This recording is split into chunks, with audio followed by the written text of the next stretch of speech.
A paz do Senhor, querido irmão, querida irmã, seja bem-vindo a mais um vídeo aqui no nosso canal. E antes de tudo, gostaria de te pedir para que você se inscrevesse, compartilhasse, comentasse, deixasse seu like, seu joinha aí para a gente nos ajudar, tá? Não custa nada, é de graça, não dói. Deixa aí a sua ajuda no nosso canal, compartilhando, comentando, interagindo e também se inscrevendo no nosso canal e ativando as notificações, que todas as vezes que tiver um vídeo novo aqui, o YouTube, a plataforma, te manda uma notificação dizendo: olha, chegou um vídeo novo, vá conferir, para que juntos possamos aqui ter uma escalada de aprendizagem. Você está vendo aí já a temática na tela, Seminário Espada de Dois Gumes. E quais são esses dois gumes da espada? Lógico que é uma linguagem metafórica, né? Espada de dois gumes está se referindo à interpretação, não é isso, dos textos bíblicos e à aplicação. Então são os dois gumes da espada, da palavra, da pregação da palavra, que é a interpretação e a aplicação. Se você interpreta errado, você vai aplicar errado. Se você interpreta certo, você vai aplicar esse texto, aplicar esta mensagem de maneira correta, né? Para fugir aí das aberrações, para fugir dos erros de interpretação bíblica, né? Isso aqui é um estudo introdutório, tá bom? É um estudo introdutório. Aqui é só para você ter uma base, para você ter um norte de conhecimento acerca da hermenêutica e da homilética. Esses dois assuntos falam exatamente desses dois gumes, a interpretação e a aplicação, tá ok? Nós vamos ver pormenorizadamente cada temática, tanto da hermenêutica quanto da homilética. Vamos ver aqui de forma bem pormenorizadamente e de maneira individualmente, tá ok? Então já expliquei aí o que seria essa temática, essa espada de dois gumes, que é a interpretação e a aplicação, tá ok? Partindo para a nossa temática primária, é hermenêutica. Vamos tratar então primeiro da hermenêutica, tá ok? E observando a hermenêutica, vamos para o índice aqui, né? A propedêutica, o introito, a introdução, o sumário, como você queira chamar, da disciplina hermenêutica. O que nós vamos ver então dentro dessa disciplina hermenêutica? Vamos ver as definições básicas, né, da hermenêutica, definições de letra A histórica, letra B da etimologia, né, a história da hermenêutica, um pouquinho aqui, e a etimologia, né, da palavra hermenêutica. Segundo, depois, disposições ao estudo proveitoso da Bíblia, princípios de interpretação da Bíblia, perigo do mau uso da Bíblia, princípios de estudos da Bíblia, métodos de estudos da Bíblia. Aí, dentro desses métodos, nós vamos ver o método analítico, o método sintético, o método temático e o método biográfico, tá?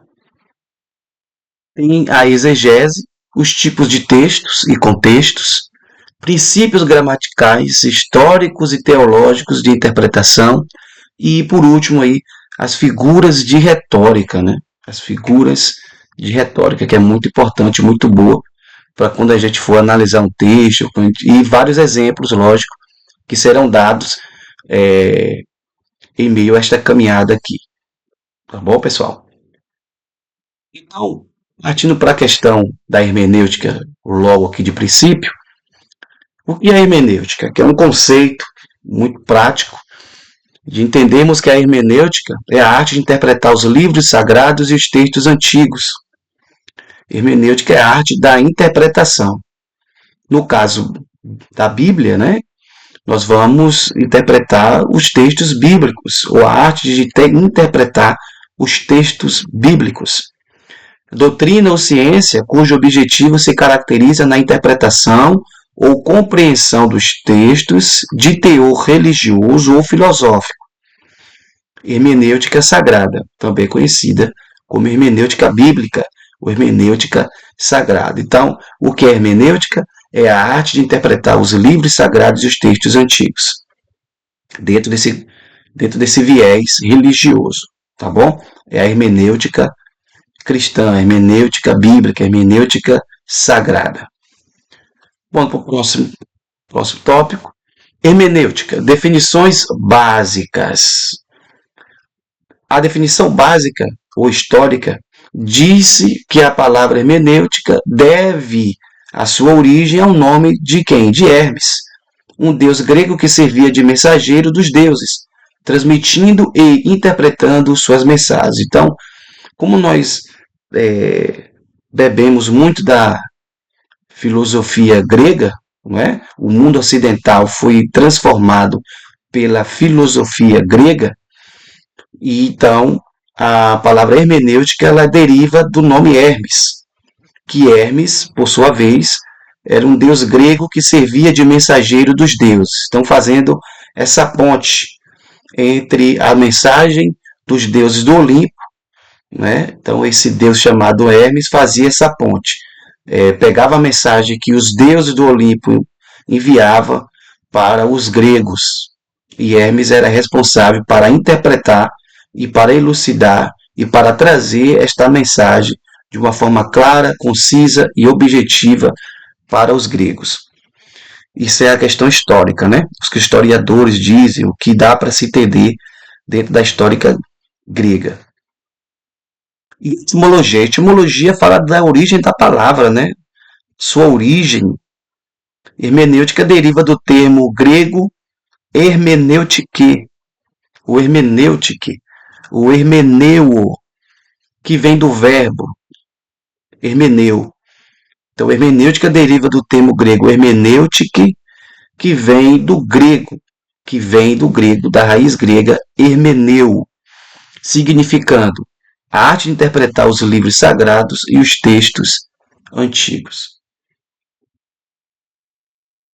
Bom, disposições necessárias para o estudo proveitoso da Escritura.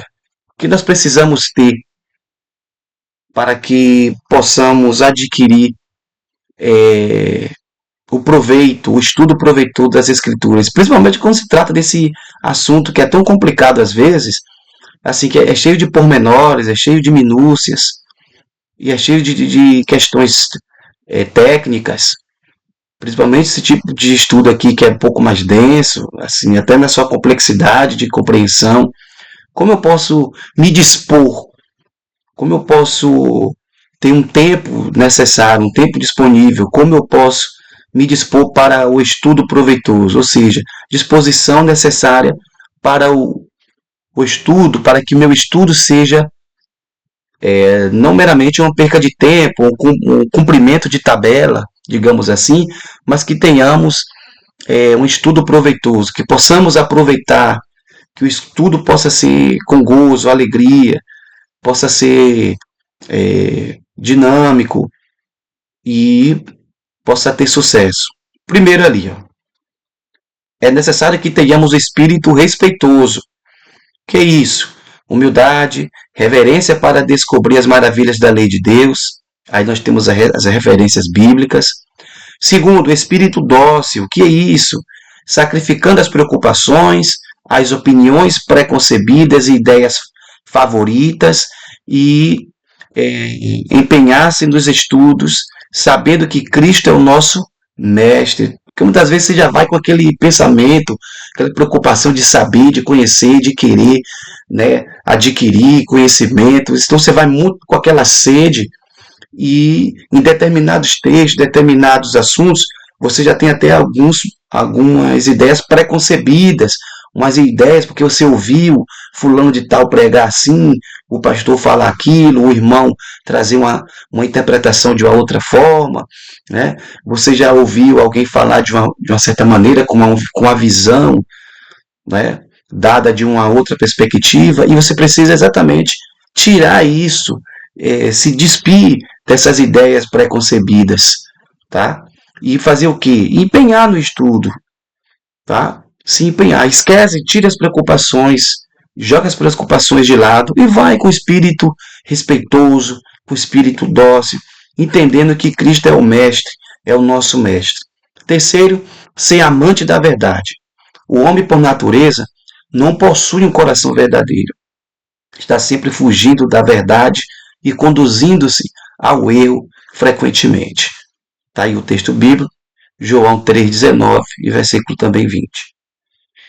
Um outro ponto, ser paciente no estudo. A pressa sempre foi inimiga da perfeição. Qual vantagem o inconstante, o impaciente, o mutável e o imediatista conquistam? Nenhum resultado, né? Nenhum resultado. Então, nada de pressa, vai com calma. Não entendeu? Volta. Não compreendeu? Dá uma pausa. Sentiu-se cansado? Pausa. Vai fazer outras coisas. Vai fazer outras atividades. Depois, com mais tempo, com mais paciência, você volta para o assunto, se debruça, vai fazer a sua pesquisa, vai se aprofundar. Não precisa ter pressa no estudo. No caso desse vídeo, pode voltar outras vezes, pode assistir uma, duas, três, quatro, tantas vezes você quiser, tá ok? Um outro ponto, você precisa possuir material literário. Que isso?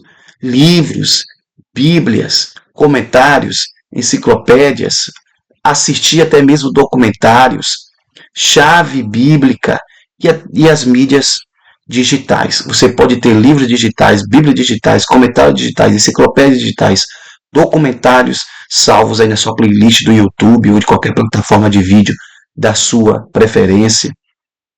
Tá? Então essas mídias digitais também ajudam e muito, porque você pode se deslocar, você pode viajar estudando, você pode viajar lendo, você pode viajar lendo aquele comentário bíblico sobre aquele assunto específico, você pode ter enciclopédias bíblicas dentro do seu tablet, do seu computador, né, do seu notebook, ou até mesmo do seu smartphone, né, ou do seu iPhone, e assim por diante.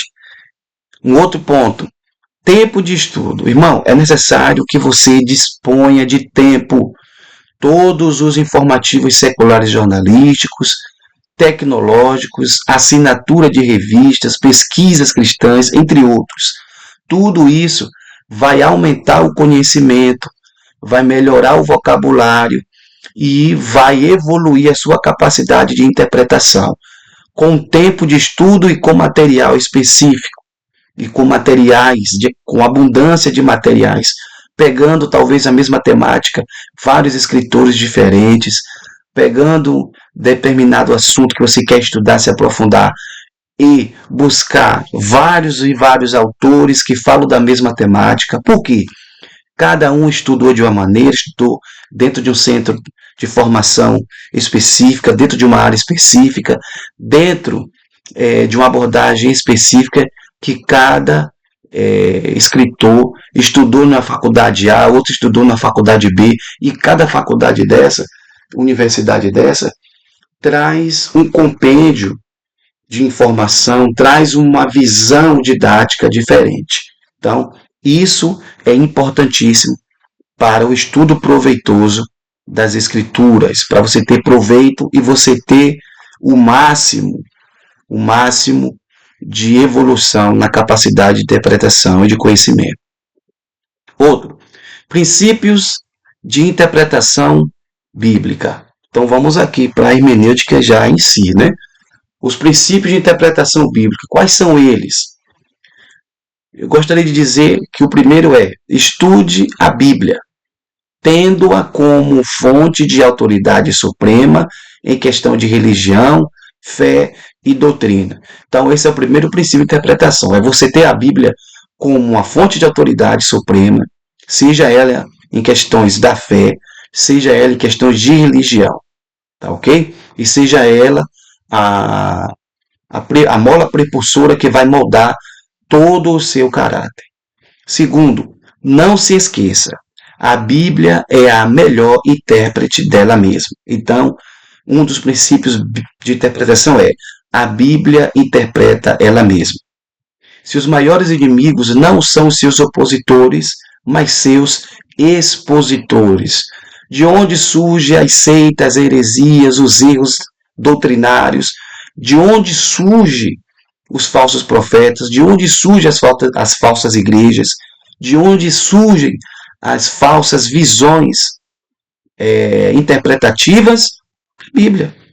Dessa galera aí que usa a Bíblia para o seu bel prazer, que usa a Bíblia como um amuleto, que usa a Bíblia, sabe, para satisfazer a si próprio, que foge da realidade, que foge da sã doutrina, que cria para si doutores.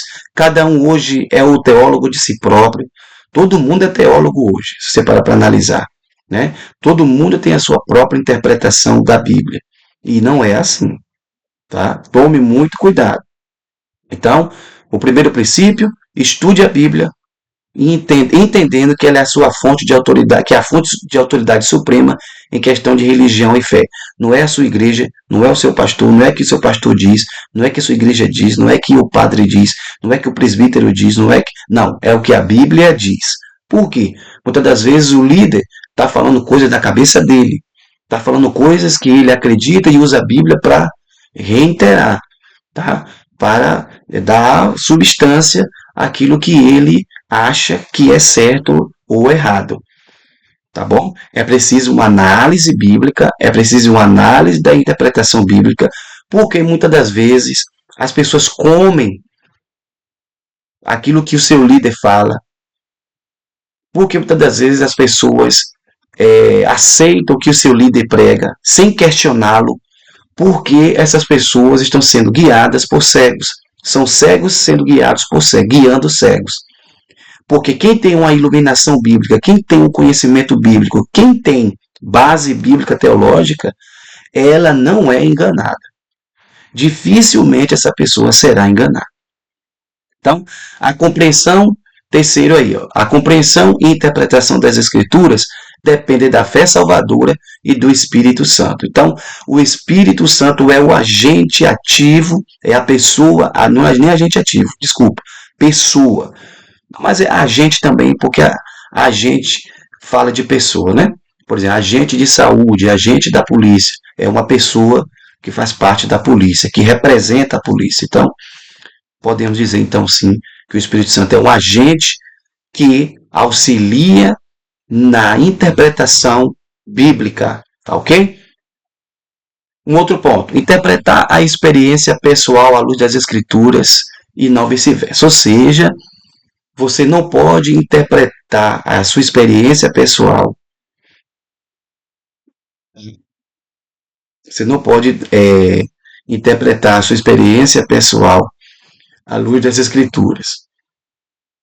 Como assim? Eu tive a minha experiência pessoal,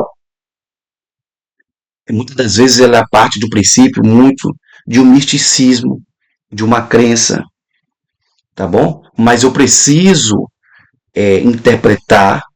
interpretar a minha experiência pessoal à luz da Bíblia, ou seja, o que é que a Bíblia diz com relacionado a essa minha experiência pessoal, e não pegar minha experiência pessoal para interpretar a Bíblia, nesse sentido, tá? Então, interpretar a experiência pessoal à luz da Bíblia é subordinar a minha experiência pessoal, a sua experiência pessoal à luz das Escrituras. Por exemplo, você tem um sonho escatológico, beleza, tudo bem, acontece. Agora, eu não posso pegar este sonho escatológico e dizer que é o cumprimento da Escritura, sendo que esse sonho, que eu entendo ser escatológico, não tem nada a ver com a palavra de Deus. Está totalmente deturpado daquilo que a palavra de Deus ensina. Eu não posso fazer isso. O que eu posso é analisar aquele sonho, dentro dos parâmetros escatológicos ensinados pelas Escrituras. Aí eu posso. Porque serão as Escrituras que vai dar o crivo, que vai lapidar e vai tirar os emocionalismos, os misticismos e as crenças erradas. Um outro ponto.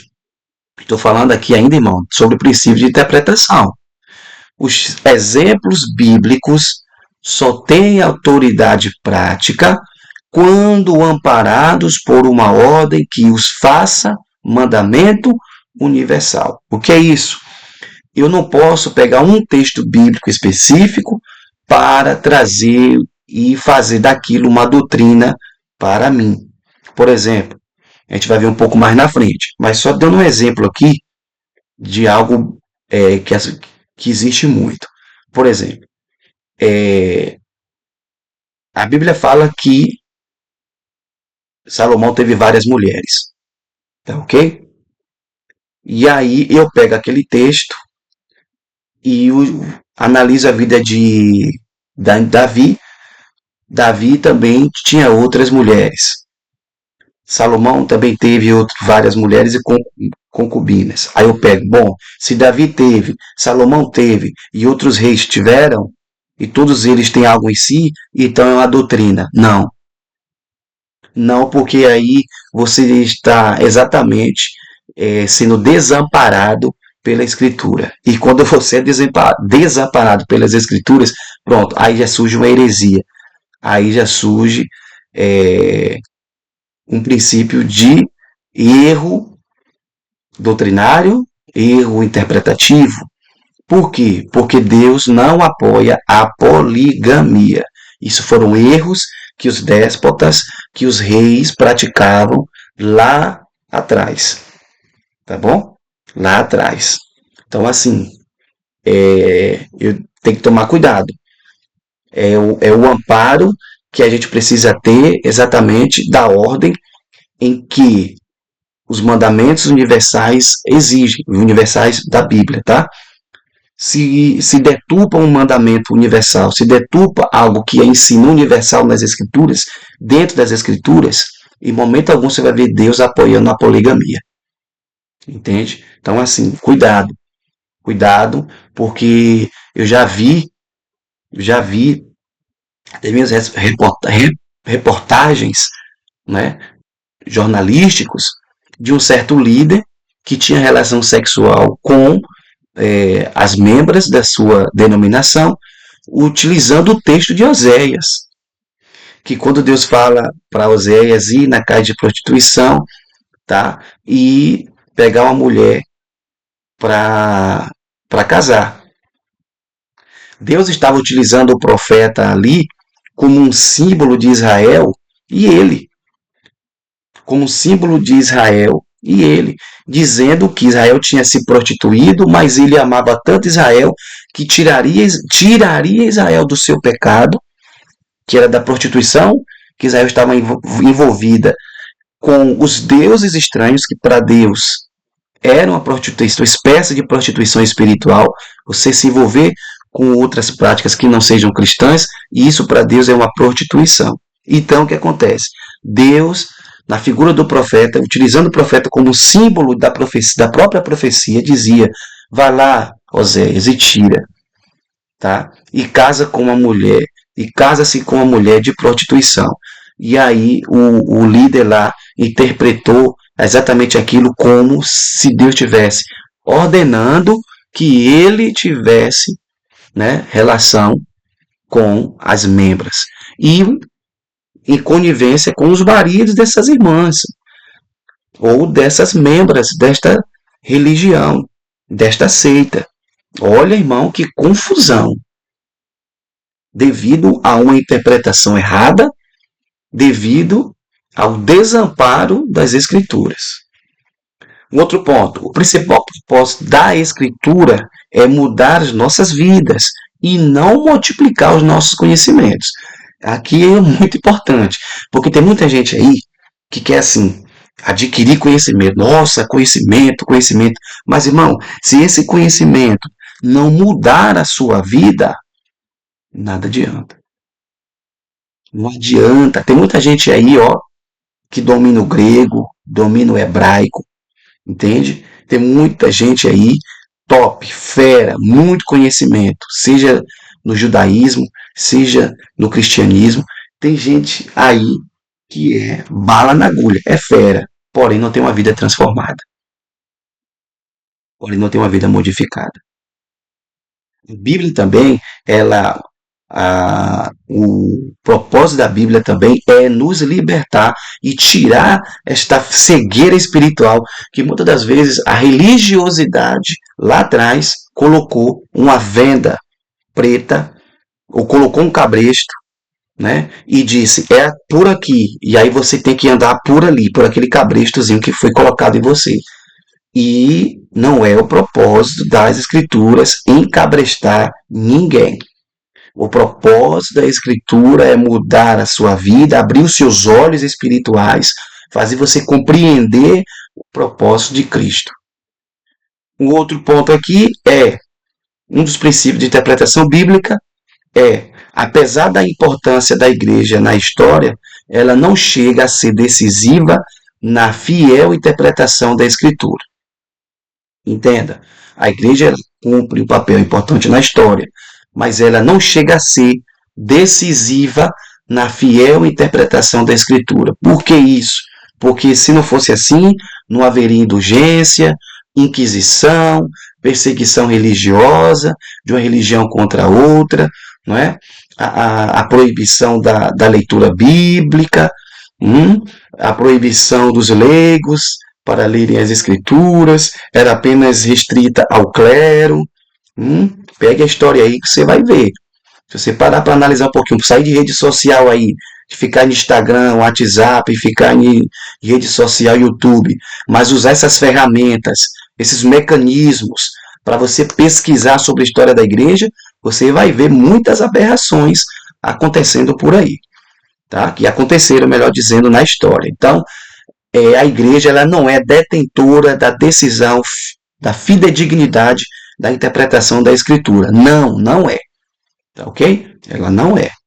Pelo amor de Deus. Então, por quê? Porque você vai ter aquela ideia, a minha igreja é certa e a outra igreja é errada. A minha igreja prega a Bíblia correta e a outra igreja prega a Bíblia totalmente contrária. Aí as pessoas confundem usos e costumes com doutrina. Aí as pessoas confundem questões estatutárias com questões teológicas. Aí vai dar um nó na cabeça de muita gente e aí, meu irmão, não vai dar certo. Próximo. Perigo do mau uso da Bíblia. Já citei alguns aqui, mas eu vou reiterar e também dar mais uma ampliada. Qual o perigo do mau uso da Bíblia? A escritura pode ser mal aplicada quando você ignora o que ela diz sobre determinado assunto. Então, assim, se você ignorar o que de fato a Bíblia fala sobre determinados assuntos ou questões determinadas, você pode entrar em uma enrascada, tá ok? Cuidado. Pode ser mal aplicada. Segundo, pode ser mal aplicada. A Bíblia pode ser mal aplicada se ela não for bem utilizada e bem interpretada. Quando você toma um versículo fora do seu contexto. Cuidado para não tomar versículos aí fora do contexto, tá? E assim, sempre interpretar a Bíblia dentro do seu contexto. Então você não pode tomar nenhum versículo fora do seu contexto. Você precisa ler todo o texto, precisa ler, quem sabe, um pouco mais o capítulo anterior ou o capítulo posterior daquele texto que você está lendo. Para quê? Para que você possa ter um todo, uma compreensão do todo. E quando você tem uma compreensão do todo, do assunto que está sendo tratado, do todo, aí você consegue ter uma visão melhor e consegue extrair dali, daquele texto, daquele assunto que você quer tratar, você consegue extrair a mensagem central e extraindo a mensagem central daquele assunto, você consegue uma boa interpretação e evita uma aplicação equivocada e pode trazer até transtorno. Um outro ponto, pode ser mal aplicada quando você lê uma passagem e faz dizer o que ela não diz. Então tem muita gente aí, é interessante isso aqui, porque a gente vê muitas das vezes muitos pregadores pregando aquilo que o texto está dizendo. Muitos pregadores estão falando o que o texto não está falando. E isso é muito complicado. Isso aí é um perigo muito grande. Então, assim, o que é que o texto está dizendo, de fato? O que é que o assunto, qual é o assunto de fato ali naquele texto? Né? Quando você lê uma passagem e diz o que ela não diz, o que ela não diz, ou faz o texto dizer o que o texto não está dizendo. Cuidado, porque aí a pessoa começa a prometer coisa, dizer que Deus está prometendo coisa, sendo que o texto não está falando nada daquilo.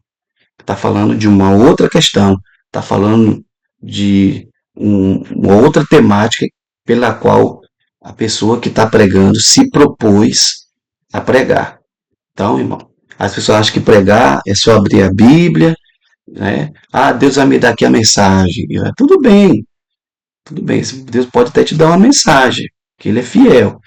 Mas, se você se preparar, se você buscar de Deus um texto, estudar o texto, buscar do Senhor, procurar pesquisar, procurar entender essas nuances, é, essas, essas práticas, esses princípios, essas táticas de interpretação do texto bíblico, você vai entender que você pode ir ou pode ter ido muito mais além daquilo que você queria falar. Ou Deus pode te usar, poderia ter te usado muito mais do que simplesmente aquilo que você falou. E Deus sempre quer nos usar muito mais além. Basta que estejamos preparados. E você tem uma oportunidade aqui através desta videoaula, tá bom? Cuidado. Então, assim, o perigo, cuidado, né? Sinal vermelho. Por que o perigo? Por que o cuidado? Porque você pode tomar o versículo fora do contexto. Porque um texto pode ser mal aplicado quando você lê uma passagem e a faz dizer o que ela não quis dizer.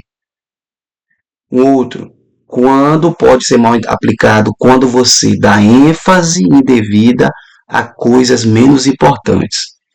É, é complicado, complicadíssimo, complicadíssimo, tá? Por exemplo, só um exemplo aqui. No texto de Zaqueu, da história de Zaqueu, quais são os personagens principais? Quais são os personagens principais? O próprio Zaqueu e Cristo, né? Quem está rodeando esses personagens principais? Aí nós vamos analisar. Quem são essas pessoas? Quem são o que está rodeando esses personagens? Vamos lá, uma cidade rica, Jericó, a multidão que estava ali acompanhando Jesus, né? A própria figueira, né, que é um dos elementos ali. A gente pode utilizar até mesmo o fato da estrada pela qual Cristo estava caminhando, passando, estrada ou rua que Jesus estava caminhando ali, né? Então, assim, existe uma série de fatores. As casas, os muros da cidade, né? Aí você vai para a arqueologia, olha a importância. Você vai para a arqueologia, você vai para a enciclopédia, você vai para um comentário bíblico, você vai pesquisar um pouco sobre essa cidade de Jericó, como é que ela era, tá? Quem foi que fundou essa cidade, a questão profética sobre a cidade também existe. Então, olha só o tanto de coisa que aconteceu na história ali, tá? Uma outra coisa que é importante a gente analisar é que com relação ao perigo do mau uso da Bíblia é que pode ser mal aplicada quando você dá ênfase indevida a coisas menos importantes. Por exemplo, o que seria menos importante no caso do texto de Zaqueu? O que seria menos importante ali? Se você parar para analisar, o que seria menos importante ali era multidão. Multidão é uma situação menos importante, né? Aí, as casas eram importantes? Sim, era importante, porque a casa trata-se de um amparo domiciliar. Os muros da cidade eram importantes? Sim, era importante, porque trazia segurança e trazia segurança para a cidade, né? Uma cidade fechada, cercada, murada, traz uma certa segurança. Por exemplo, sua casa é murada por quê? Porque os muros delimitam, né? Tá dizendo, olha, você pode ir até aqui, daqui para dentro já é invasão de privacidade. Então, assim, por que a multidão? Porque Jesus poderia estar sozinho, Jesus poderia estar ali só com seus discípulos e nada ia mudar, né? Nada ia mudar. O que ia mudar? A estrada é importante? Sim, a estrada é importante porque é ela que dá acesso aos lugares, não é isso? Ela dava acesso às pessoas a ir e vir, essa mobilidade. Então era uma questão importante, tá ok? Outra questão, o fato dele ser chefe dos publicanos era um fator importante? Sim, era um fator importante, tá? Sim, era um fator importante, tá ok? A figueira foi um fator importante, principalmente para o próprio Zaqueu, né? Que era de pequena estatura. E assim por aí vai. Então, assim, olha, olha tanta de coisa importante. E se a gente for analisar aqui, a gente vai achar também mais coisas menos importantes. Tá ok? Pode ser mal aplicada também. O mau uso da Bíblia pode ser aplicado quando você a usa para tentar levar Deus a fazer o que você quer, em vez que Ele quer que seja feito. Tá?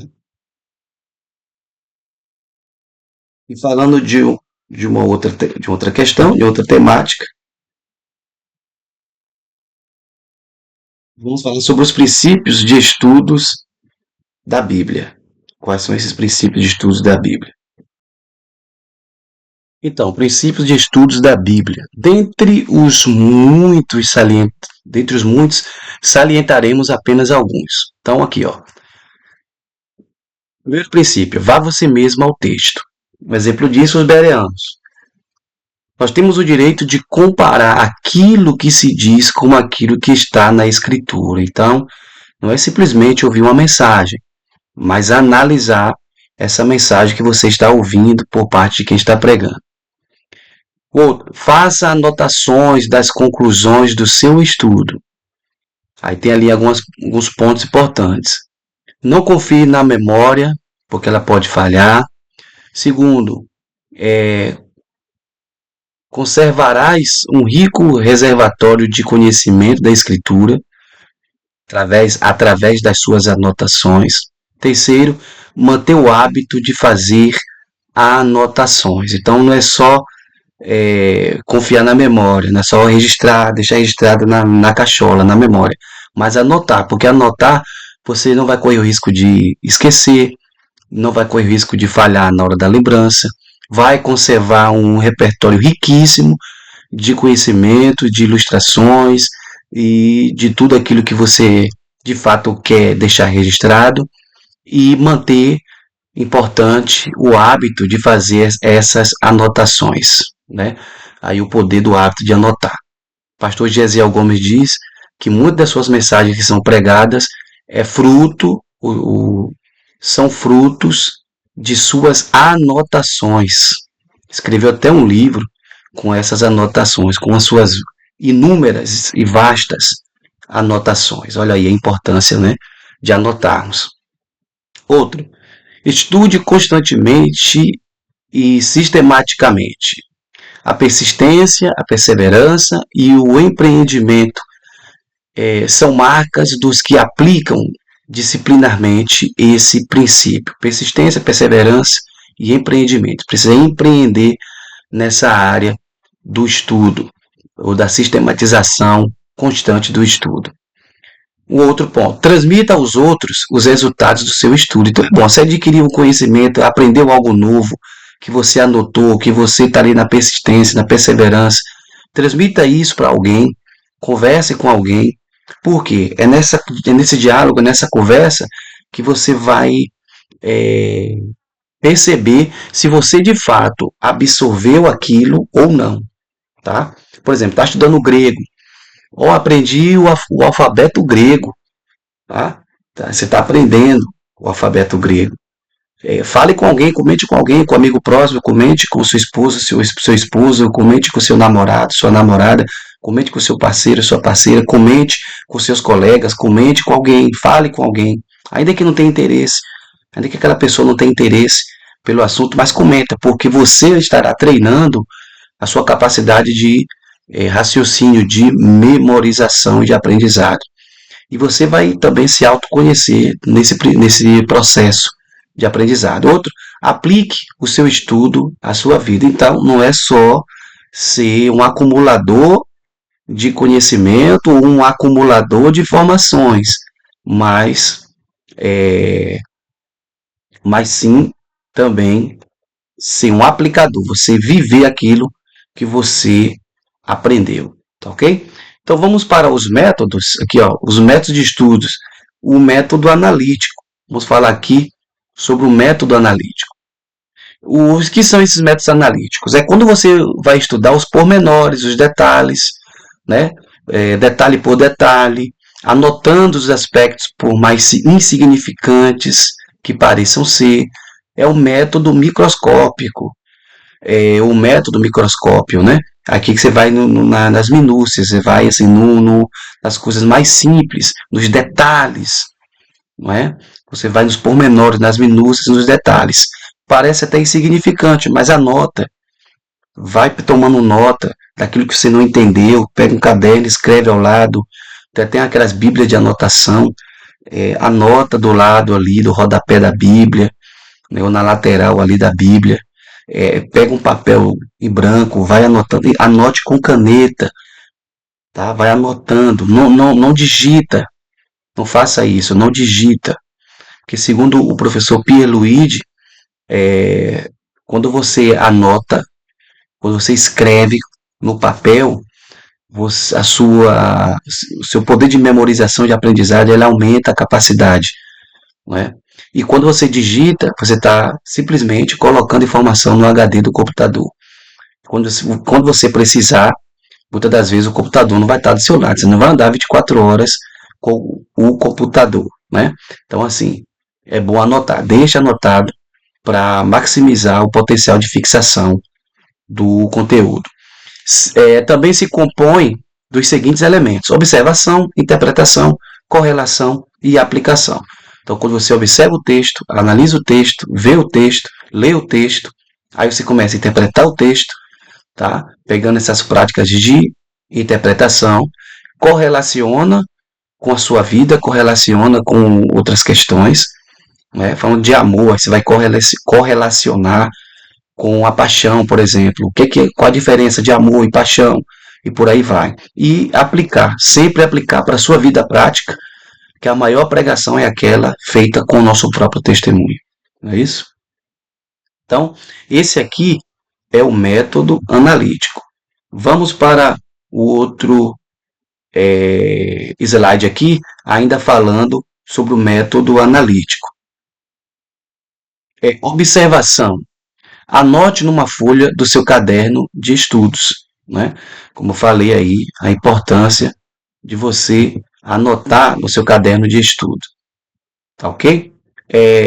Anote substantivos, verbos e outras palavras-chave, tá? Anote tudo isso, palavras que você encontre assim com mais ênfase no texto. Aqui, utiliza-se as perguntas, por exemplo, quem, que, quando, por quê e como. Quem, que, quando, por quê, Como? E escreva o que lhe parecer obscuro, o que não entende da passagem. É isso que eu falei. Então, aquilo que você não entende, não compreende, você vai anotar. E fazendo sempre essa pergunta, por exemplo, quem subiu na árvore? Utilizando ainda a figura aqui do Zaqueu. Quem subiu na árvore? Né? Quem queria conhecer Jesus?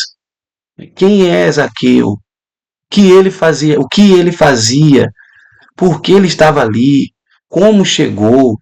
Né? Quando ele recebeu a visita? Então, assim, isso são perguntas que, se você não tiver respostas no texto, aí existe a necessidade de um exame, de você examinar de uma forma mais profícua, mais profunda.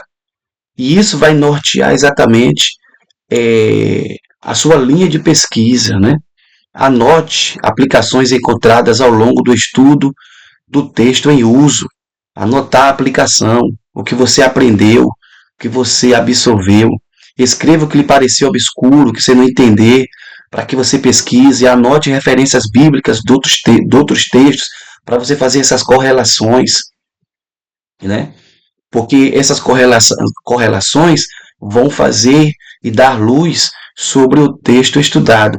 Porque muitas das vezes, ali naquele texto, fala de algo resumido, mas a ampliação vai te dar talvez de um outro escritor.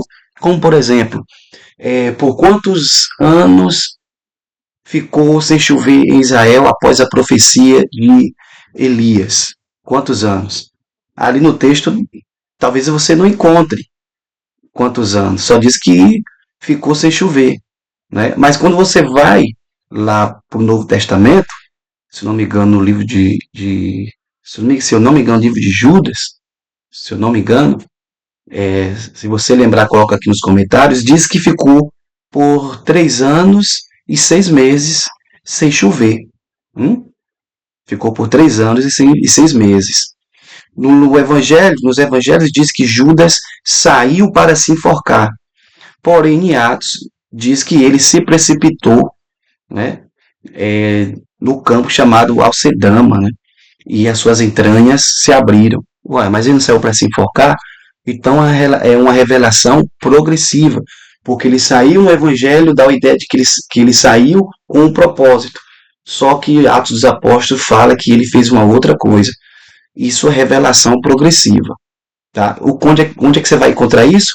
Quando você faz correlações, tá bom?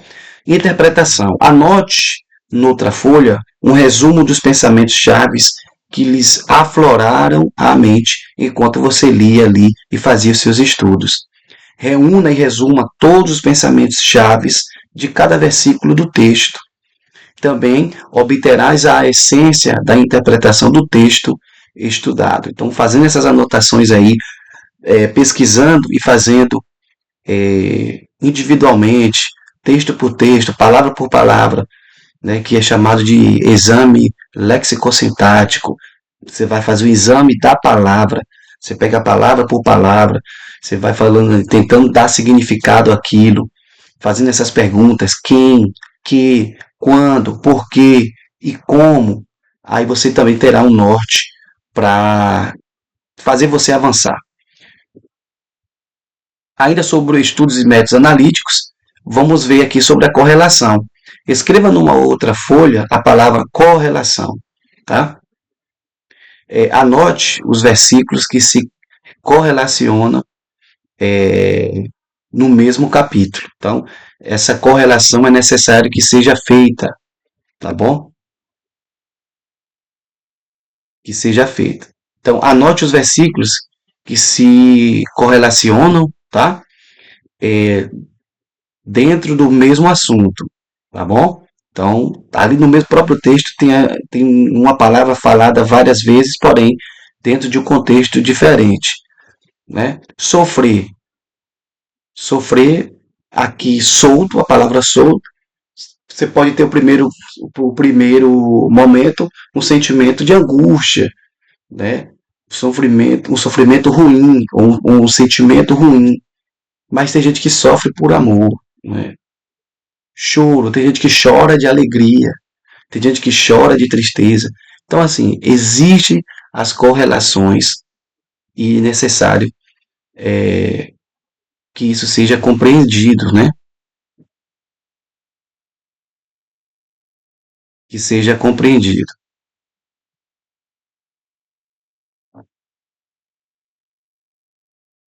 Vamos ver aqui agora a aplicação, né? Essa aplicação também dentro do método analítico é importante a gente frisar, tá bom? De todas, de todas as escolhas, aquela que você sente definitivamente que Deus quer que você ponha em prática. Então essa é a aplicação, tá?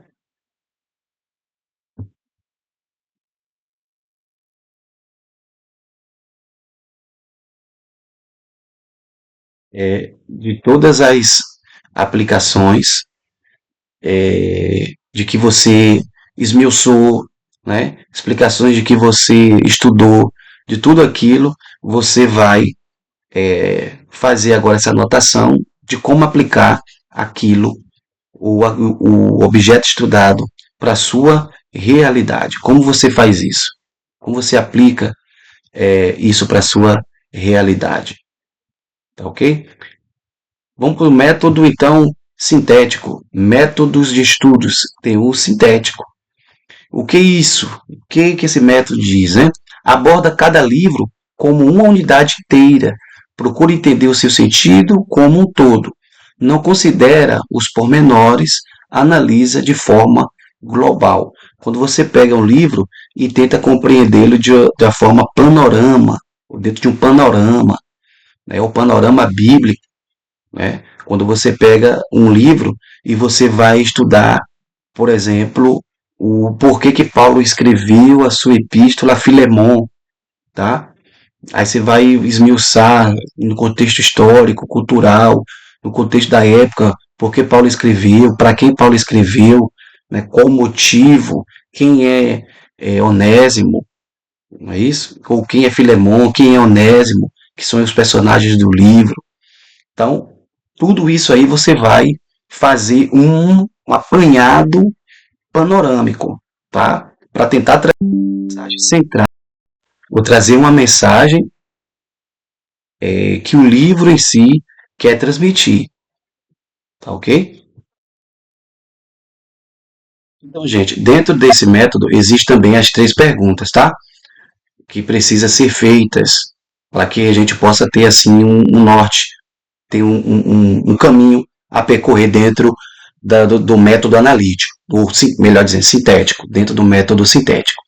Quais são essas perguntas? Primeiro, o que o escritor, movido pelo Espírito Santo, tinha em mente quando escreveu este livro? Viu que é o livro? Não é o texto, apenas o livro. Segundo, qual o pensamento-chave ou a ideia principal deste livro? Panorama. Terceiro, como este livro atinge o objetivo estabelecido pelo autor ao escrevê-lo? Tá? Aqui está o passo a passo para você ter um estudo sintético, um estudo geral, um estudo panorâmico. Você pega o livro, estuda o livro e faz essas perguntas. A partir do momento que você vai respondendo essas perguntas, no momento que você vai lendo, anotando, tirando ali as informações que você quer do próprio livro, aí vai esclarecendo e te dando aí as respostas. E essas respostas é que serão a base do seu conhecimento sobre aquele livro. Então, passos a seguir: ler, observar, tomar notas, tudo isso. Porque isso, repetidamente ou várias vezes, até encontrar as informações desejadas e se familiarizar com o livro em estudo. Segundo, o resultado final do seu estudo será o livro tornar-se o quê? Parte de você, da sua vida cristã particular, quando ao partilhar a palavra. Gente, olha, isso aqui fala muito daquela mensagem chamada expositiva, que a gente vai ver depois, tá? Esse método sintético aqui te leva a ter uma base de conhecimento muito mais profunda e, assim, um panorama do livro muito mais com perfeição, viu? Por exemplo, se você estuda o livro de Filemon, a carta de Paulo a Filemon. E você estuda o contexto geral, panorâmico. E depois você vai tirar mensagens dentro deste livro, do próprio livro de Filemon, e aí você vai utilizar um método analítico para você ter uma base para você pregar, vai te dar aí um giro de 180 graus, tá? Vai te dar um giro de 180 graus, ok? Não vou dizer 360 não, porque volta para o mesmo lugar, né? Mas assim, vai te dar um giro aí de 180 graus. Vai fazer você, ó, criar uma outra perspectiva. Você vai conseguir extrair muito mais mensagens do livro, seja ele qual for, quando você utiliza esse método sintético. Tá ok? O resultado final do seu estudo será o livro tornar-se parte de você. Terceiro, planejar mais tempo do que o habitual. Lógico, se você quer fazer um estudo sintético, um estudo panorâmico, né? Se você quer fazer esse estudo e conhecer, por exemplo, um livro de Filemon por completo, lógico que você vai ter que ter um tempo maior do que simplesmente 1 hora, 2 horas. É muito mais tempo. Há um leitor vagaroso também ler mais seguidamente e começar pelos livros pequenos. Então aí, ó, é uma dica. Planejar mais tempo do que o habitual. Ao leitor que é mais devagar na hora da leitura, tem gente que tem uma leitura mais vagarosa.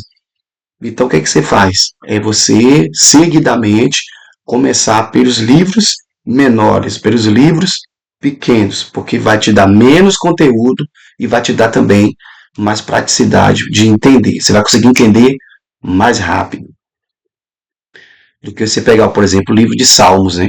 Você pegar o livro dos Salmos, por exemplo. Você vai passar dias ali, né? Porque é muito conteúdo. E até você conseguir absorver esse conteúdo, pode demorar muito mais. Ou mais do que o normal ou esperado. Tá bom? Então aqui, ó, o outro slide. Métodos ainda de estudo sintético. Duas importantes recomendações dentro desse método sintético. Primeiro, descubra o tema principal do livro. Lógico, dentro dessa análise sintética, você vai ler, vai procurar aí os subterfúgios didáticos, dinâmicos, e os comentários, buscar enciclopédias, buscar livros, buscar, quem sabe, vídeos de especialistas, né, na área daquele livro, especialista no Novo Testamento, né, pegar um vídeo de algum pastor, teólogo falando sobre o livro que você quer estudar. Muito bem. Isso aí vai te ampliar. Então aqui, ó, vai te ajudar a você encontrar mais rápido o tema principal do livro. Mas o bom é que você encontre por conta própria, tá? Porque você que tem que aguçar isso em você. Não é pegar um livro do Hernandes Dias Lopes que já está lá explicado qual o tema central do livro. Esses livros servem para te dar base teológica, histórica e até mesmo cultural da época.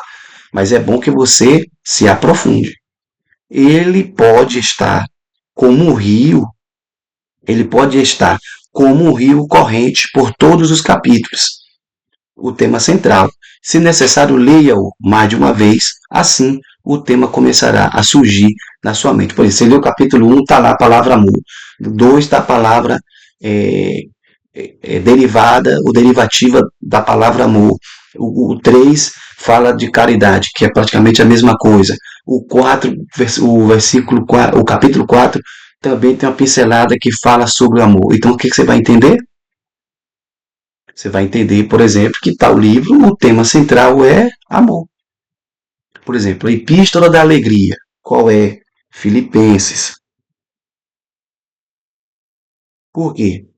Porque Filipenses existe em cada capítulo dele, você vai encontrar a palavra alegria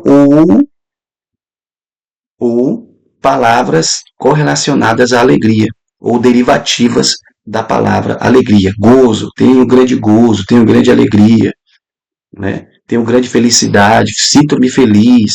Então, tudo correlacionado à alegria e à felicidade.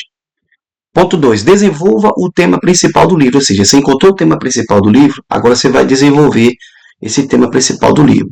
Os anúncios referentes ao conteúdo do livro ajudam a encontrar o tema principal. Ajuda a preparar o estudante para o que vem a seguir e indica o desenvolvimento temático do livro. Já foi explicado aqui. Então, vamos para o próximo método. Método temático. Nesse estudo, pode ser usado como tema coisas visíveis quanto a qualidades invisíveis. Lida com um assunto específico. Então, temas lida com assuntos específicos. Seja eles com temas visíveis quanto a qualidade, quantidade, né, ou temas invisíveis, e por aí vai. Trata sobre anjos, que é um tema invisível, né? Então, falar sobre anjos é um tema de um personagem ou de algo invisível, tá? Ou de sentimentos, que é algo que se sente, mas não se vê, por aí vai. Detectando o tema. Qualquer tema tratado ou mencionado na Bíblia é aproveitável para o seu estudo. Ponto 2. Ao aplicar-se a este tipo de estudo, será notório a variedade e quantidade de informações disponíveis acerca de vários temas da Bíblia. Sim, quanto mais completo for, mais tempo requererá do estudante. O outro ponto, a espiritualidade, a maturidade, o discernimento espiritual, o equilíbrio, a boa saúde, a calma e o sossego interior, a ausência de preconceitos, a cultura bíblica e a cultura acadêmica são muito importantes no trabalho mental. E se você não tem tudo isso, aí você tem que se desenvolver, né? Se desenvolva. Procure se desenvolver essas áreas aí que foi falado. Outro ponto. Nos estudos temáticos curtos, é ver quantas vezes o tema sob investigação aparece. Vamos lá. Diretos. Contém a palavra específica ou frase, que são temas diretos. Amor. Aí tem lá a palavra ou frase específica falando sobre o amor. Indireto. Refere-se ao tema ou à ideia geral de amor, que são importantes para a compreensão, que amplia o tema. Ok? Então é bem simples aqui, né? Não tem nem como a pessoa não compreender esse método de temas, né? Você pegar um tema e tentar estudar um tema, ou buscar um tema do próprio livro, estudar ele e esmiuçar para poder compreender melhor. Aí tem outro método de estudo, você pode ver que o estudo de temas é bem rápido, né? É bem rápido porque ele é bem resumido e bem assim, papum, é bem assertivo, não tem muito o que ficar falando, tá? Até porque ele é bem resumido mesmo. Biográfico. Aprendendo a estudar a respeito de quem? Das pessoas, das personagens, ou dos personagens bíblicos, das pessoas bíblicas, né?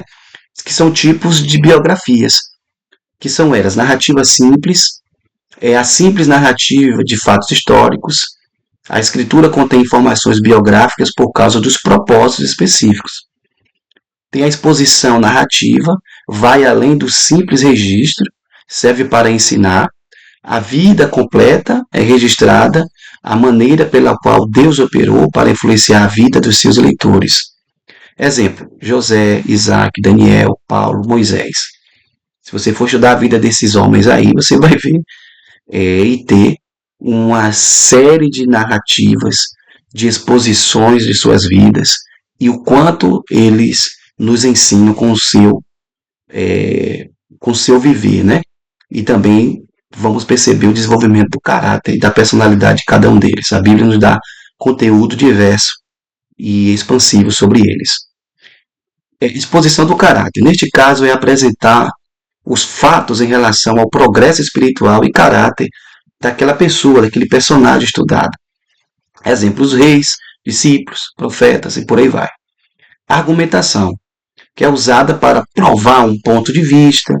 Deste modo, os fatos da vida do indivíduo são usados para convencer alguém de alguma coisa. Os evangelhos, né, utilizados, a vida de Jesus para convencer, para conversão, as epístolas paulinas, né, que pega também parte da sua vida, pega ali parte da vida da igreja e tantos outros mais. Então, avançando, vamos falar sobre os dois tipos de textos. Primeiro, textos prescritivos e, segundo, textos descritivos. Quais são? Qual a diferença? Textos prescritivos são textos que podem ser aplicados e utilizados como base doutrinária. Exemplo, as epístolas paulinas e os livros proféticos, tá? As epístolas e os livros proféticos. Por exemplo, também utilizar os evangelhos que Cristo ensina sobre doutrinas, tá? Ensinamentos doutrinários. São os prescritivos, que eu posso utilizar aquele texto como base para a minha doutrinação, para o meu ensinamento, para o meu aprimoramento, para o meu desenvolvimento como cristão. Tá? Esses são os textos prescritivos. E os é como uma bula de medicamento. Tá? Você tem ali o remédio e tem a prescrição. Quando o médico prescreve um medicamento para aquele medicamento transformar-se no elemento pela qual vai tratar uma doença ou tratar um problema de saúde, né? Então o médico escreve o nome do remédio, você vai na farmácia com o nome daquele remédio prescrito pelo médico e compra aquele medicamento que está prescrito naquela bula ou prescrito ali, prescrito onde o médico colocou, né, na sua observação lá do seu exame. E o descritivos é só para descrever. Esses textos não servem somente para o nível de informação. Estes não devem utilizar-se como base ou meio doutrinário. É apenas assuntos para cunho narrativo. Por exemplo, eu gosto muito de utilizar esses exemplos. Por exemplo, Salomão tinha diversas mulheres. A Bíblia não manda ninguém ter diversas mulheres. Aquilo ali é só para descrever a vida pregressa e a vida desenfreada sexualmente desse personagem bíblico, mas não é base de doutrina.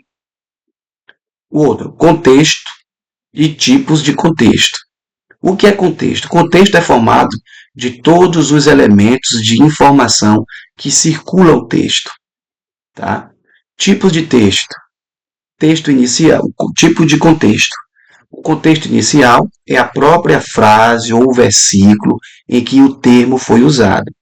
Tá bom? É aquele ali. Você lê um versículo da Bíblia. Aquele ali é o contexto inicial. Tá? É a própria frase ou versículo em que o termo foi usado. Contexto imediato é a soma de todo o conteúdo expresso no capítulo onde o texto inicial está inserido. Tá? Então, o contexto inicial é, por exemplo, eu leio o capítulo 1 e versículo 1 de 1 João, ou do Evangelho de João. No princípio, Deus é tal. Ali é o contexto inicial. Ok? Qual é o contexto imediato? É todo o capítulo.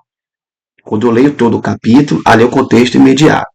Contexto remoto é o conjunto de conteúdo dentro de alguns capítulos ou até do livro inteiro. Então, é todo o livro ou os capítulos que vêm antes ou depois, dependendo do que você esteja lendo. Se for o capítulo 1 do livro, você vai ter que, então, entender a partir do capítulo 1 até os outros capítulos, porque os outros capítulos podem ser a continuação do capítulo 1. Então, por isso que chama de remoto. O imediato é todo o compêndio do capítulo e o inicial é a parte, frase, versículo do capítulo imediato. Eu estou falando capítulo para ficar melhor, tá? Ficar melhor a compreensão aí. Então, assim, quando eu pego um versículo, é o contexto inicial. Quando eu leio todo o capítulo, é o imediato. Quando eu leio mais de um capítulo, para tentar entender se tem a ver ou se fala do mesmo assunto do contexto imediato, aí eu estou lendo o contexto remoto. Tudo bem? Vamos para cima.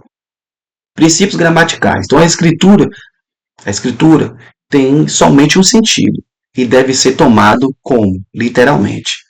Tá ok? Então, você pode até ler um texto parafraseado. Você pode até ler um texto dentro de uma tipologia. Você pode até ler um texto que seja uma parábola, mas a interpretação deles tem que ser literal, tem que ser trazida para a vida real. Tá, ok? Então, o verdadeiro propósito da Bíblia é transmitir pensamento. Lógico. Segundo, a língua é um meio de comunicação confiável. Por exemplo, existem palavras que no grego original dá um sentido que no português tem um outro sentido. Então, por isso que é necessário o estudo da língua mãe, eh, da língua que foi escrita, do grego koiné, tá bom? Quando eu falo estudo do grego koiné, eu não estou dizendo para você ser um expert, não, mas você pode adquirir um material de grego koiné, onde você pode ali encontrar, né, frases, você pode pegar, existem bíblias que trazem o original e até mesmo a interpretação ali de cada texto, tá bom? Fazendo um comparativo, e ali você vai ver que no grego tem uma ideia e que o português tem outra ideia, tá? Porque na hora da tradução, o tradutor possa ter encontrado uma palavra mais próxima no português para expressar a originalidade do grego. Acontece muito isso. É igual quando se você for traduzir qualquer coisa do inglês para o português. Existem expressões que são coloquiais, que muitas vezes você não vai encontrar na língua culta, porque é coloquial, é gíria, é um princípio, é a cultura local. E, por exemplo, aqui na Bahia, só um exemplo, aqui na Bahia a gente utiliza muito lá ele, né? Essa expressão lá ele, já no sul, nas outras regiões, não utilizam. Por exemplo, aqui na Bahia, a gente é comum o pessoal falar, e aí, meu rei, né? Isso mais soteropolitano, né? Que mora em Salvador. Também existem outras linguagens coloquiais. E aí, meu nego? E aí, meu velho? E aí, beleza? E aí, ô nego? Tem, tem essas expressões coloquiais. Quando você vai para o sul, chamam criança de guri, guri, né? Ou piá. Então, até aqui mesmo, dentro da nossa linguagem, até mesmo de um bairro para o outro, existem expressões que são bem regionais e são bem locais ali. Então, na hora da tradução do original para a língua portuguesa, possa ser que o mais próximo que o intérprete ou tradutor conseguiu foi exatamente essa. Por isso que às vezes fica. Mas o mais importante, irmão, é a inspiração e o mais importante é a infalibilidade da Bíblia. Ela não falha, não erra, ela é inefável, tá ok? Não vai mudar composição doutrinária nenhuma. É só a ideia que pode dar uma ampliada. Um outro ponto, se não tomarmos a passagem bíblica literalmente, pode surgir interpretações fantasiosas. E precisamos fugir dessas interpretações, né? Então, leve sempre as escrituras para um sentido literal. Outro ponto, as palavras do texto bíblico devem ser interpretadas no sentido que tinham no tempo do autor. Boa. Então aqui, ó, não dispomos em português de grande número de traduções e versões das escrituras. O estudante pode usar dicionário, enciclopédias e comentários bíblicos. Então, a gente precisa entender que o sentido real é aquele pela qual a Bíblia foi escrita naquele tempo específico daquele livro, ou daquele texto. Se a gente tentar trazer muitas das vezes para os nossos dias, existem coisas que são anacrônicas, ou seja, foge do tempo, tá? Não tem nada a ver um tempo com o outro, tá ok? Entenda isso. Então, quando você for analisar, analise assim, o que esse escritor quis dizer nessa época? Olha a pergunta. O que esse escritor está dizendo para essa época? Quando a gente faz essa pergunta, muda a perspectiva. E se muda, aí você vai começar a entender o que pode estar acontecendo, o que foi que aconteceu dentro daquele contexto que foi falada aquela frase ou escrito aquele livro. Tá ok? Então lá, o uso que o autor fez são as 4 regras. O uso que o autor fez para escrever, sua relação com o contexto imediato, tá? E o seu uso correto na época em que foi escrita. Qual foi o contexto imediato? Tá? Qual foi o contexto que fez ele escrever aquilo? O que estava acontecendo? Qual foi o ambiente da sua época, do seu momento, naquela ocasião em que o escritor estava escrevendo? O que estava acontecendo historicamente, culturalmente, economicamente, né? Naquele país, naquela região, naquela cidade? Aí precisa recorrer o quê? Aos livros, tá? A história, muitas das vezes até a arqueologia ou até mesmo a geografia bíblica. Terceiro, seu uso correto na época em que foi escrito, né? Seu uso correto, pois é, o uso correto daquela palavra. Muitas das vezes, dentro daquele contexto, aquela palavra significa aquilo, mas dentro de um outro contexto, a palavra significa outra coisa. Por exemplo, a palavra manga na língua portuguesa. Se eu falar para você aqui, manga, e aí? Eu estou falando de quê? Hum? Você não vai saber. A primeira coisa que pode vir na sua cabeça, que é universal, é a fruta, né? Manga. Pode ser manga no sentido de fruta, manga no sentido de zombaria. Ah, fulano mangou de fulano. A gente usa essa expressão. Manga da camisa, manga pasto. Olha só, quatro terminações, quatro colocações para uma só palavra. É a ambiguidade das palavras. Quando as palavras têm várias aplicações. O que vai definir elas são o quê? O seu contexto. Tá? Se eu tiver numa roça e dizer, nossa, a manga aqui é bem verde, o gado se alimentam aqui muito, muito bem, porque a manga está bem verde, a manga aqui para o animal está muito boa. O que eu estou falando? Do pasto. Tá? Se eu falar, nossa, essa manga aqui, essa manga é muito doce. O que eu estou falando? Da fruta. Menino, mãe, tem como a senhora passar essa camisa e focar na manga?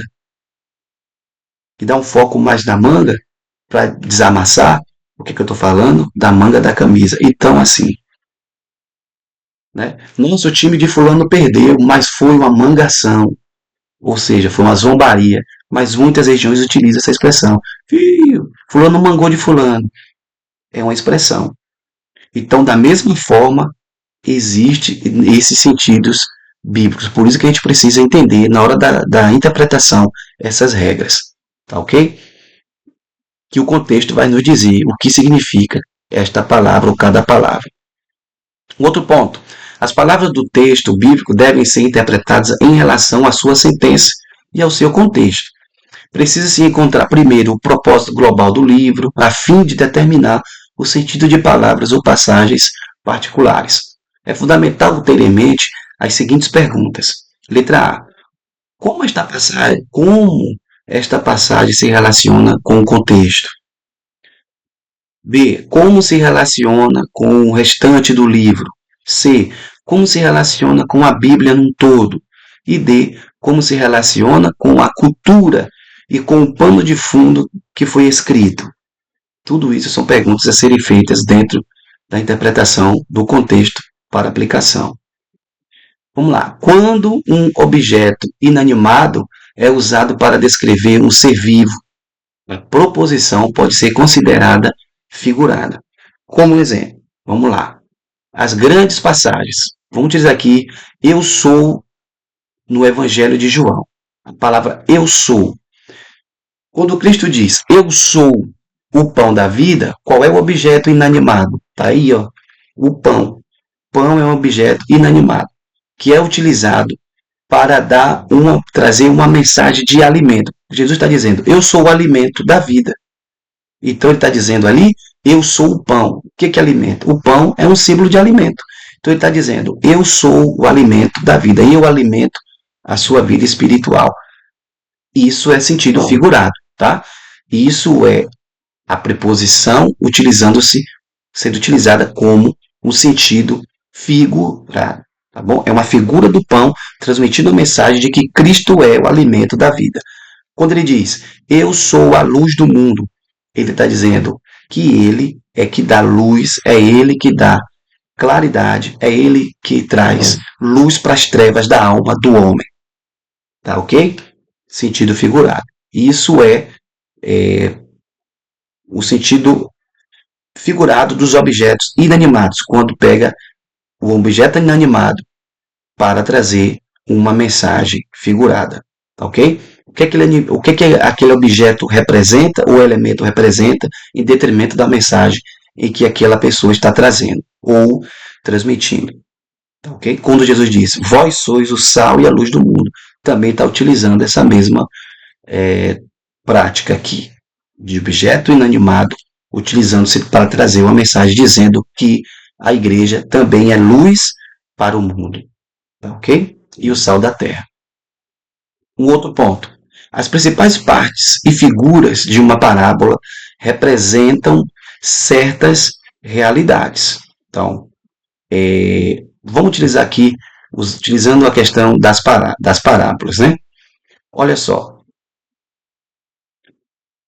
o ponto 1 diz assim, ó, sigam as seguintes orientações. Então, olha só, na hora de fazer uma interpretação das parábolas, é necessário que sigamos esses exemplos aqui, ó.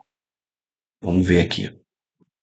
Quais são eles? Determine o propósito da parábola. Então, o que a parábola quer dizer? Qual é o propósito desta parábola? Qual é a mensagem que esta parábola está transmitindo? É o primeiro ponto. Determinar o propósito. B. Certifique-se de que explica as diferentes partes em harmonia com o fim principal no ensino da parábola. E a parábola, ela é um pré-requisito de demonstração que exige muita atenção na hora de interpretar, tá? Precisa de muita atenção. Porque às vezes as pessoas focam muito nas minúcias da parábola, nos pormenores das parábolas, e focam muito ali e esquece do tema central e da mensagem central. Cuidado. Já vi muita gente se perder na hora de pregar sobre parábolas. Use somente as principais partes. Pois é, mas para você utilizar as principais partes, você precisa determinar e identificar quais são essas principais partes. Se você conseguir identificar qual é a mensagem central daquela parábola, pronto, você já sai na frente, tá? Então, use somente as partes principais da parábola ao explicar a lição. Por exemplo, a parábola do filho pródigo. Qual é a mensagem central? Era o filho, era alguém que estava perdido e foi achado.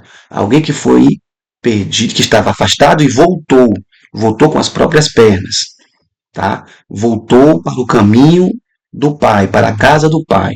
Alguém que se afastou da casa do pai e retornou arrependido para a casa do pai. Né? Alguém que estava vivendo uma vida dissoluta, desregrada, porque se afastou e se arrependeu. Então fala de arrependimento, fala de retorno, fala de nova aliança, por aí vai. Então essas são as colocações principais e importantes daquela parábola. Ok? Então aqui, ó, evite entrar em detalhes obscuros, que às vezes você não vai conseguir trazer a mensagem correta. Evite a parábola dizer mais do que realmente diz, tá? Então assim, se a parábola só diz vai até ali, vá até ali. Não assim, não enfeita a boneca. Não tente criar a roda. A roda já foi inventada, já foi criada, descoberta, ó, há centenas de anos, tá bom? Então, cuidado. Foco no propósito principal. Este é o objetivo. Outro, princípios históricos de interpretação. É uma rua aqui. Uma palavra nunca é compreendida completamente até que se possa entendê-la como palavra viva, isto é, organizada da alma do autor. As questões cruciais para a interpretação histórica de um livro são: como eu posso analisar então a questão histórica na hora de interpretação de um livro? A. Conhecer bem o autor. Procurar conhecer seu caráter, temperamento, sua disposição habitual, modo de pensar, tentar penetrar no círculo íntimo da sua vida, conhecer algo sobre a profissão né? Porque essa profissão também pode dar uma abrangência e pode sofrer influência também na hora da interpretação. Porque, de repente, por exemplo, Jairo era o principal da sinagoga. Ele sofria influência ou ele influenciava uma parte da sociedade. Zaqueu, o homem rico, cobrador de impostos. Olha, ele era rico e a sua profissão era cobrador de impostos. Também exercia um papel de influência na sociedade. Viu aí?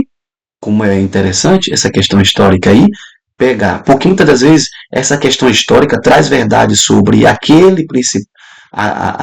personagem, né, ou sobre aquela pessoa, sobre a profissão, e até minha profissão, a influência que essa pessoa tem na sociedade, vai te dar um norte vai te dar um giro aí de 180 graus, tá? E aí muda toda a perspectiva da mensagem, te deixa mais, mais aprofundado sobre isso, sobre aquele tema, ou sobre o livro ou o autor que você quis estudar.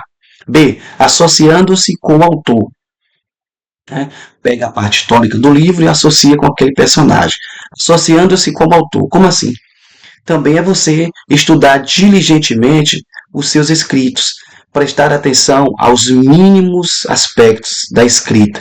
Por exemplo, você vai estudar as cartas de Paulo, e aí você vai começa a perceber que em todas as epístolas de Paulo ele comete algo chamado digressão.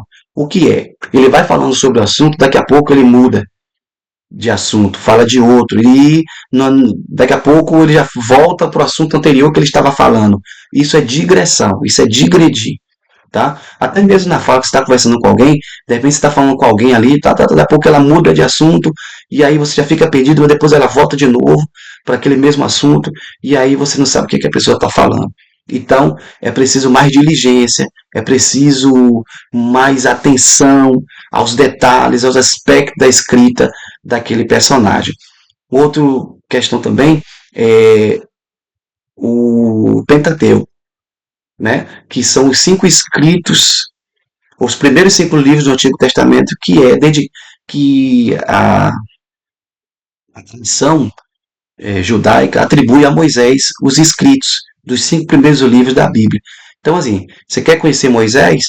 Pega ali os 5 primeiros livros da Bíblia, você vê que tem uma, assim, totalmente diferente o contexto de uma coisa para outra. Mas você vai entender que para cada livro existiu um propósito, existiu uma diligência, existiu um tempo, existiu até mesmo a questão temperamental, como Moisés se comportava naquele momento que escreveu cada livro.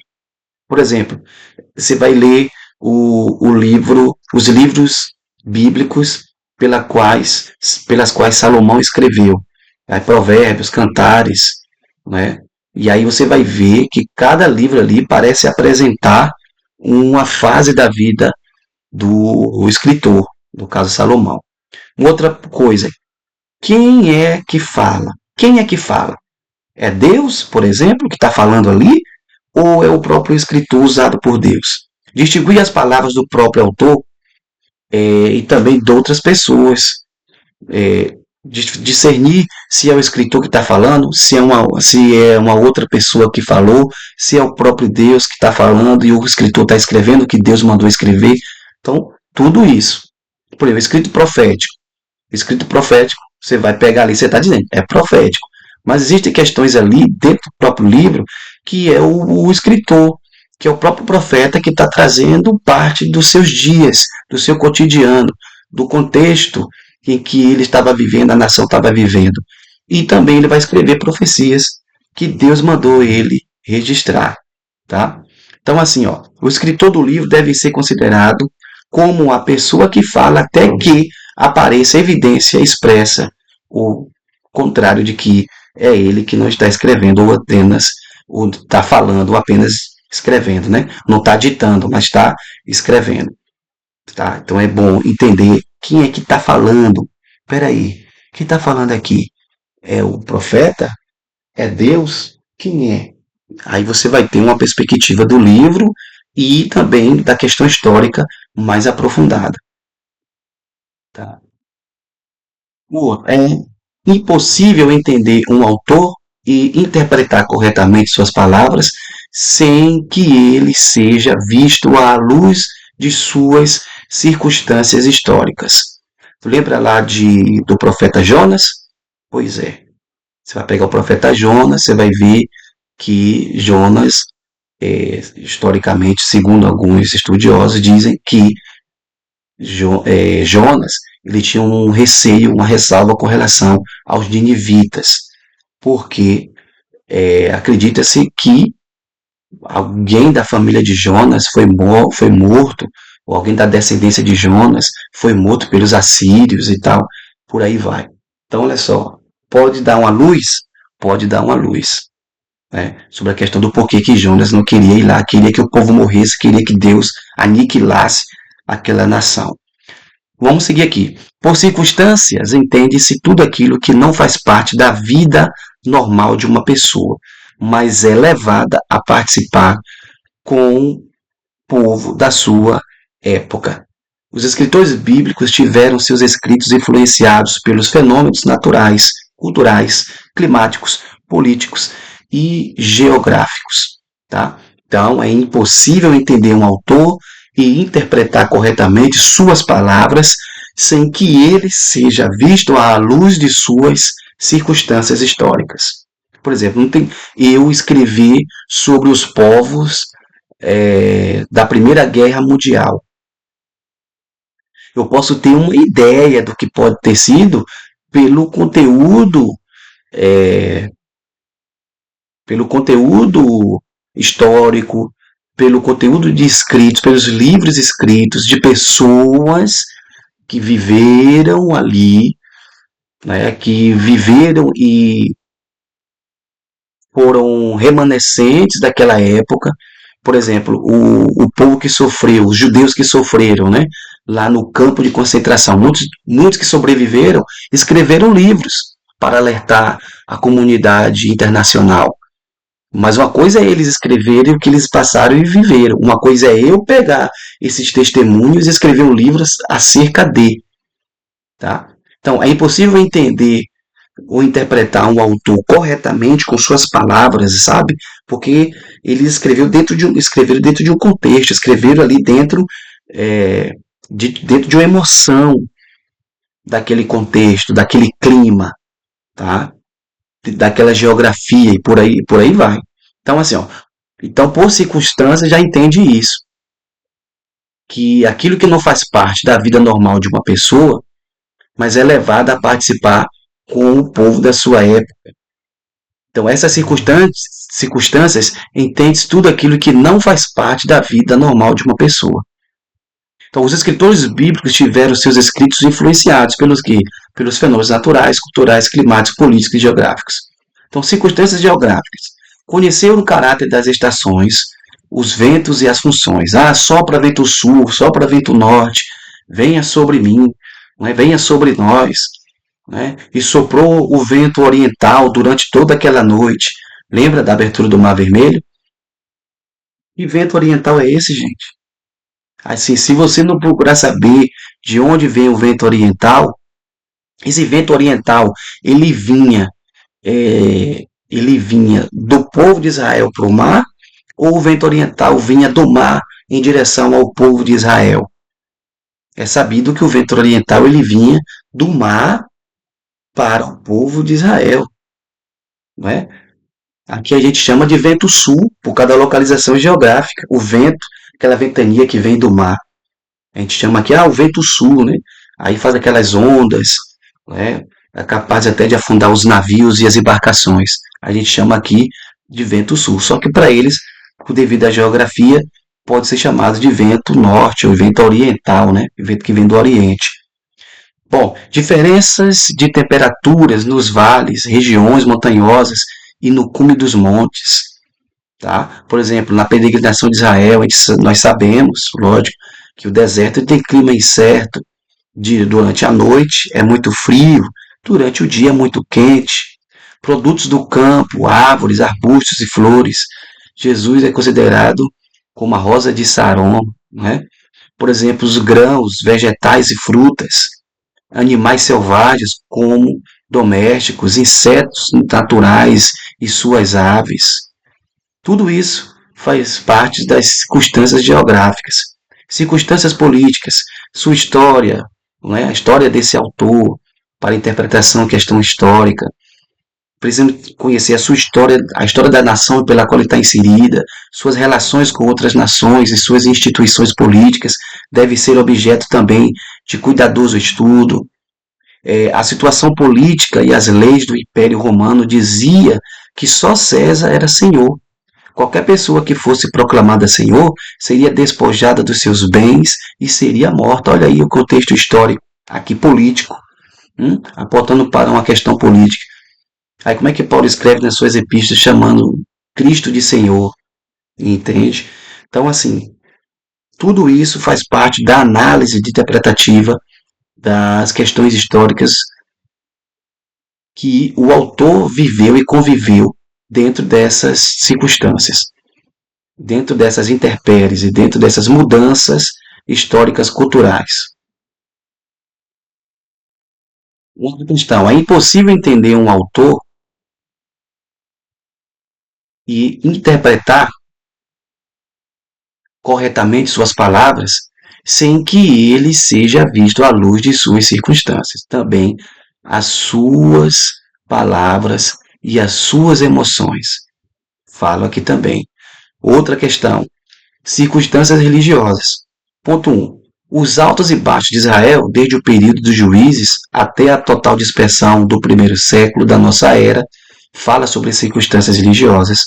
2. O alvo das incontáveis promessas divinas, feito mordomo da verdadeira religião e berço das mais elevadas revelações para Israel, circunstâncias religiosas. Tá? Deus fez-se mordomo para servir Israel no sentido de trazer revelações elevadas para o povo.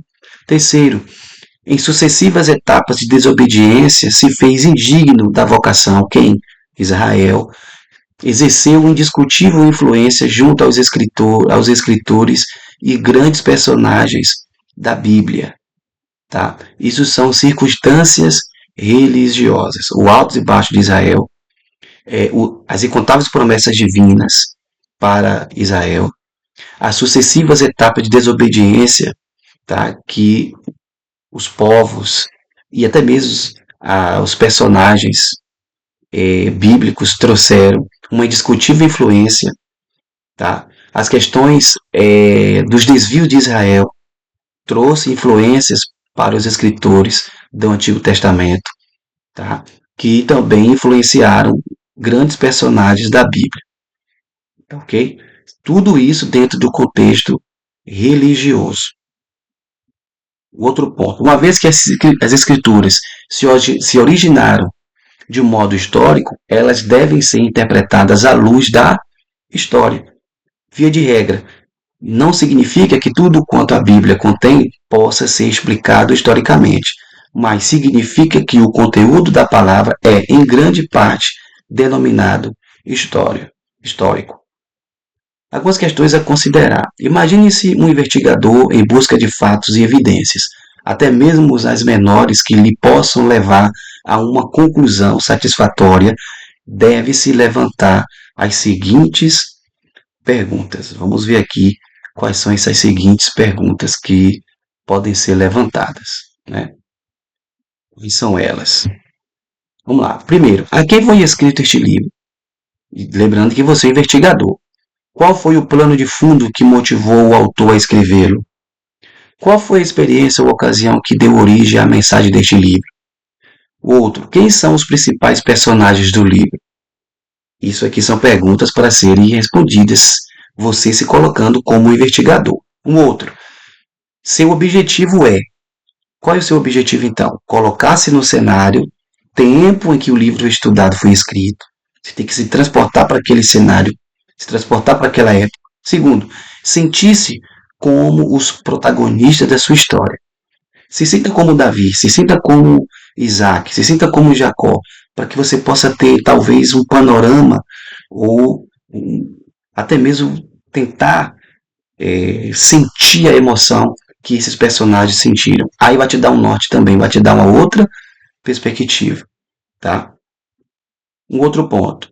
Embora a revelação de Deus nas Escrituras seja progressiva, os dois testamentos são partes essenciais desta revelação e formam uma unidade. Então, a inobservância deste princípio orientador na interpretação da Escritura pode levar o estudante da Bíblia a conclusões precipitadas quanto à harmonia dos testamentos. Vamos ver então essa harmonia testamentária.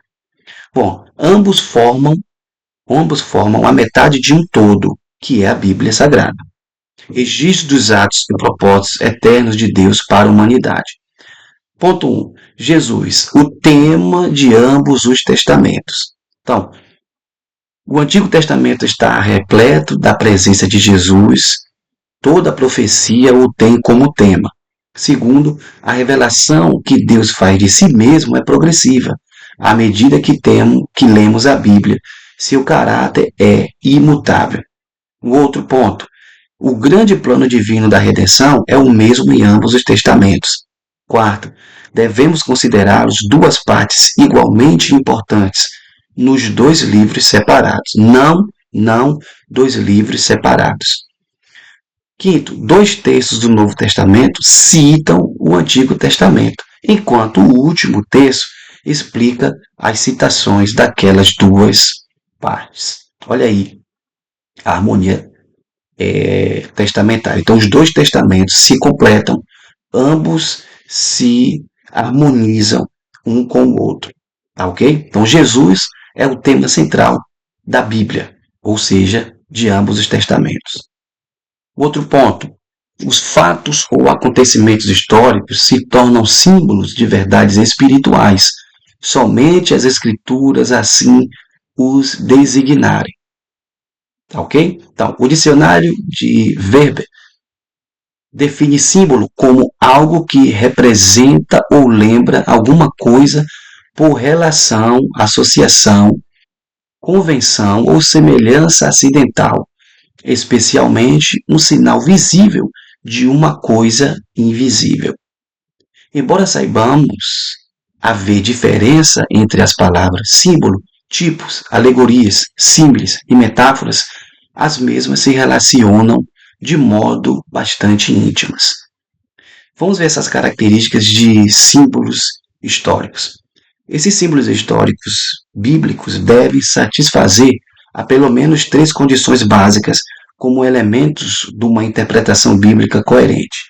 Ponto 1. Um símbolo deve parecer de fato com uma coisa que representa. Exemplo, o sacrifício de animais é igual ao derramamento do sangue de Jesus. Então, tem que ser parecido com aquilo que representa. Ponto 2. O símbolo deve ser indicado na escritura direta ou indiretamente.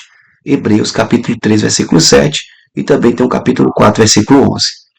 O descanso prometido ao povo de Deus, sob a liderança de Moisés e de Josué, foi um tipo de descanso prometido a nós por Cristo. Também é um símbolo. O descanso também é um símbolo do arrebatamento ou um símbolo do céu. Terceiro, os símbolos não podem corresponder o que prefiguram em todos os detalhes. José, Isaac, Moisés, entre outros, são tipos de Cristo em todos os aspectos. Tá bom? Então, os símbolos não podem corresponder o que prefiguram em todos os detalhes. Por exemplo, Jesus casou? Não. Mas Moisés casou, José casou, Isaac casou. Então, esses detalhes não podem ser levados em consideração. O que é que pode ser levado em consideração, então? Esses personagens como símbolo de Cristo? Os seus ministérios.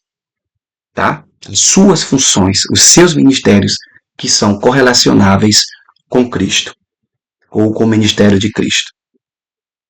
Princípios teológicos de interpretação. 4 princípios teológicos de interpretação da Escritura, os quais são de fundamental importância.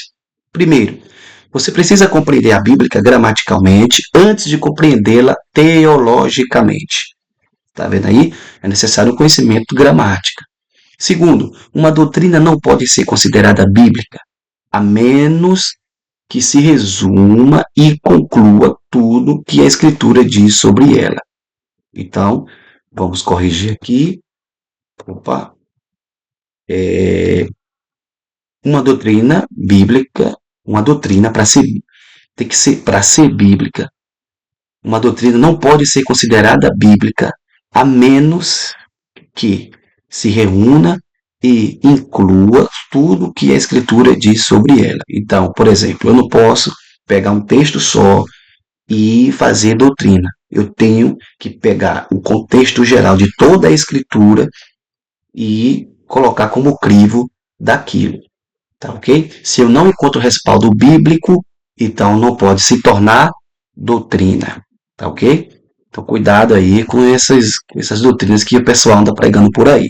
Tem que estar em conformidade com todas as escrituras. Se não está, então não pode ser doutrina.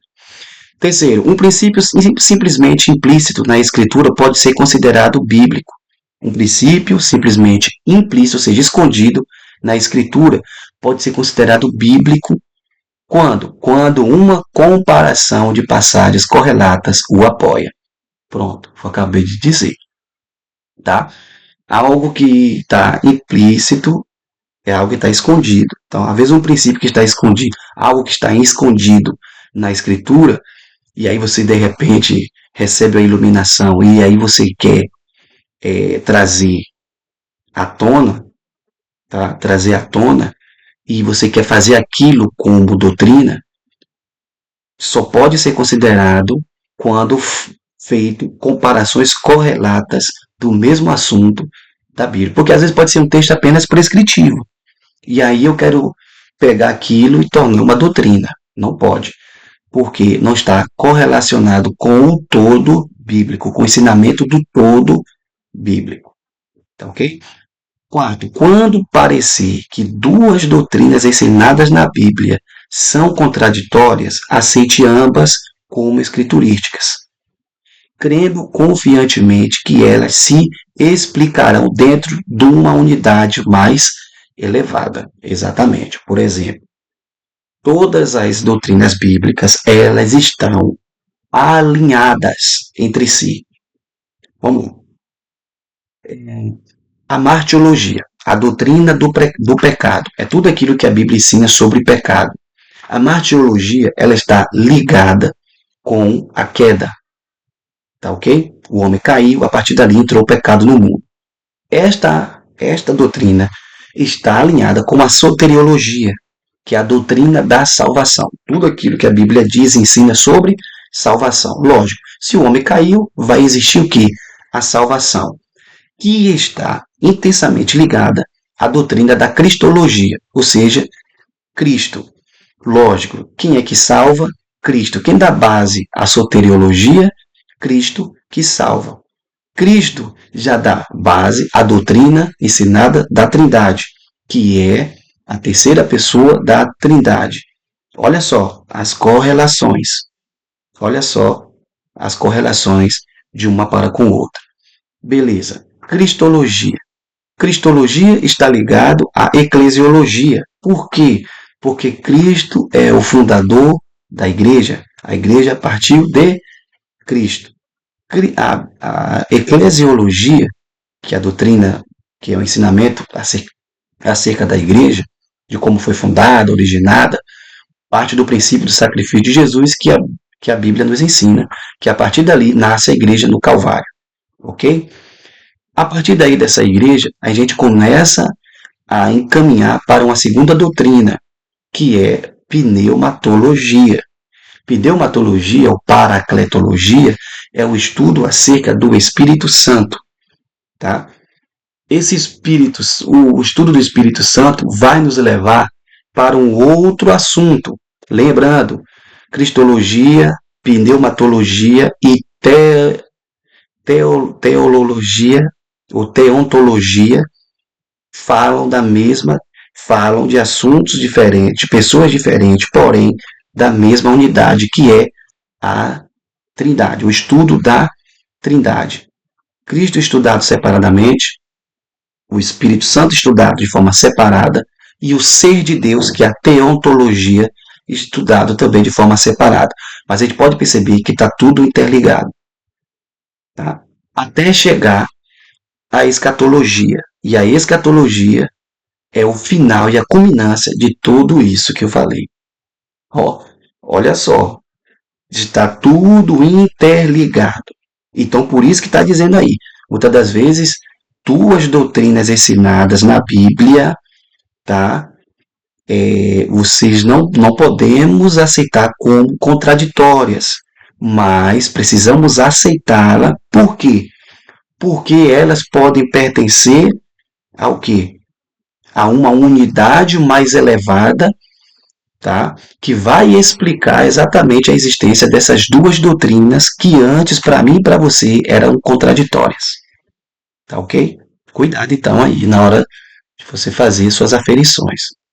Figuras de retórica. Então a gente vai falar aqui de algumas figuras de retórica. que é muito importante na hora da interpretação, que eu vou você entender o que é metáfora, sinédoque. Então, vamos lá. O que é metáfora? Esta figura tem por base, tem por base alguma semelhança entre dois objetos ou fatos, caracterizando-se um com o que é o próprio do outro. Caracterizando-se um com o que é próprio do outro. Por exemplo, ao dizer Jesus, eu sou a videira verdadeira, Jesus se caracteriza com o que é próprio e essencial da videira. Ao dizer aos discípulos, vós sois as varas, caracteriza-os com o que é próprio das varas. Então, Cristo é a videira, nós somos as varas, e quem é o agricultor? Deus. Ele utiliza-se da agricultura, utiliza o exemplo da agricultura e da botânica. Para o quê? Trazer uma realidade espiritual. É uma metáfora. Uma sinédoque. O que é isso? Faz-se uso desta figura quando se toma a parte pelo todo ou o todo pela parte. O plural pelo singular, o gênero pela espécie ou vice-versa. Vamos para algum exemplo? Vamos ver se a gente consegue deixar claro aqui para vocês. Exemplo. Toma parte pelo todo. O salmista ao dizer. Vamos lá. Toma parte pelo todo, o salmista ao dizer. Minha carne repousará segura. Versão revista e corrigida. Em lugar de dizer meu corpo ou meu ser, que seria o todo, sendo a carne só parte de seu ser. Entende? Então, ele disse, minha carne repousará segura. Ao invés dele ter dito, o meu corpo repousará seguro, ele utilizou a minha carne. Então, tomou parte, tá? Pelo todo. Um outro exemplo. Toma o todo pela parte o apóstolo quando diz da ceia do Senhor. Então, aqui, ó. Todas as vezes que beberdes o cálice, em lugar de dizer beberdes do cálice. Então, toda vez que beberdes o plenitude, né? Totalidade, o cálice, em lugar de dizer beberdes do cálice. Isto é parte do que há no cálice. Então, do é parte do o. Então, toda vez que comedes, bebedes do cálice, o cálice, né, do cálice, toda vez que comedes e beberdes o cálice, quer dizer, o sangue, não é isso? Ao invés de dizer do sangue, que é parte da plenitude. Então, o cálice, vamos dizer aqui, o cálice, plenitude, totalidade. Do cálice, parte desta plenitude.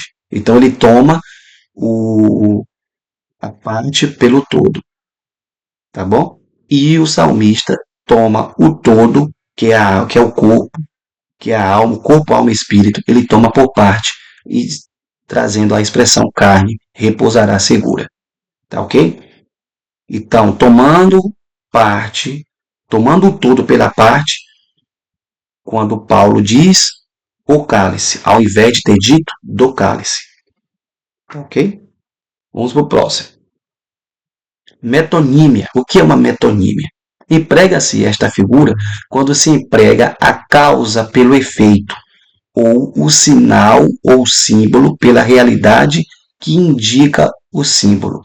Talvez tenha dado um na sua cabeça, mas vamos para o exemplo. Vale-se Jesus desta figura empregando a causa pelo efeito ao dizer: ele tem Moisés e aos profetas. Ouçam-nos. Em lugar de dizer que tem os escritos de Moisés e dos profetas, ou seja, o Antigo Testamento, Lucas 16, 29. Então, assim, ao invés de Jesus ter dito, olha, eles têm os escritos de Moisés e dos profetas. Aí Jesus faz ali uma espécie de resumo. Pega a causa pelo efeito, ou seja, utiliza Moisés e os profetas como efeito dos seus próprios escritos. Então, eles têm Moisés e os profetas, ou seja, eles têm a lei e têm os profetas. Ao invés de dizer, eles têm os escritos de Moisés e dos profetas, Cristo disse, ele tem Moisés e os profetas. Então, ele emprega a figura quando tem a causa pelo efeito. Qual é a causa? Os escritos. Tá? Qual o efeito? Moisés e os profetas. Um outro exemplo, emprega também o sinal ou símbolo pela realidade que indica o sinal quando disse a Pedro: se eu não te lavar, não tens parte comigo. Olha que Jesus diz para Pedro: se eu não te lavar, não tens parte comigo. Aqui Jesus emprega o sinal de lavar os pés pela realidade de purificar a alma. Então, lavar os pés, Cristo está indicando que lavar os pés é sinal de quem tem parte com ele. E quem não lava os pés, naquele sentido ali, quem não deixa Jesus lavar, quem não deixasse Jesus lavar os pés, estava dizendo que não teria parte com Cristo. Ou seja, aqui Jesus emprega o sinal de lavar os pés pela realidade de purificar a alma. Outro texto, prosopopeia. Usa-se esta figura quando se personificam as coisas inanimadas, atribuindo-lhes os efeitos e ações das pessoas. Exemplo, o apóstolo fala da morte como de pessoa que pode ganhar vitória ou sofrer derrota ao perguntar: onde está, ó morte, o teu aguilhão? O apóstolo fala da morte como de pessoa que pode ganhar vitória ou sofrer derrota. Então, Paulo trata a morte como uma pessoa, né, que pode ganhar ou perder, tá bom? Então, uma prosopopeia. Esta figura quando se personificam as coisas inanimadas, ou seja, animadas e inanimadas, coisas que não têm vida, ou objetos. Um outro aqui. Ponto 3. Figura de retóricas. Ironia. Faz uso desta figura quando se expressa o contrário do que se quer dizer, porém sempre de tal modo que se faz ressaltar o sentido verdadeiro. Exemplos. Paulo emprega esta figura de ironia quando chama os falsos mestres de os tais apóstolos, dando a entender ao mesmo tempo que de nenhum modo são apóstolos. Isso é ironia, quando Paulo chama os falsos mestres de apóstolos, sendo que eles não são apóstolos. É uma ironia. Tá? Hipérbole. Hipérbole é a figura pela qual se apresenta uma coisa com muito maior valor ou mensura uma coisa pequena com um valor que ela não tem ou distante da sua realidade. E para apresentá-la, deve ter uma imaginação vívida, né? Ou quem usa da hipérbole tem uma imaginação aumentada, né? Ou uma visão aumentada das coisas. Exemplo, fazem uso da hipérbole os exploradores da terra de Canaã quando voltam para contar o que ali haviam, dizendo: vimos ali gigantes e éramos aos nossos próprios olhos como gafanhotos. As cidades são grandes e fortes até Deus. Isso ali é um uso de hipérbole. Ok? Finalizando aqui, trouxe aqui essas figuras de retórica, essas 6 figuras de retórica que eu acho importante para nós, tá bom? Que Deus possa abençoar a sua vida e até o próximo vídeo aqui, até a próxima videoaula. Que Deus abençoe.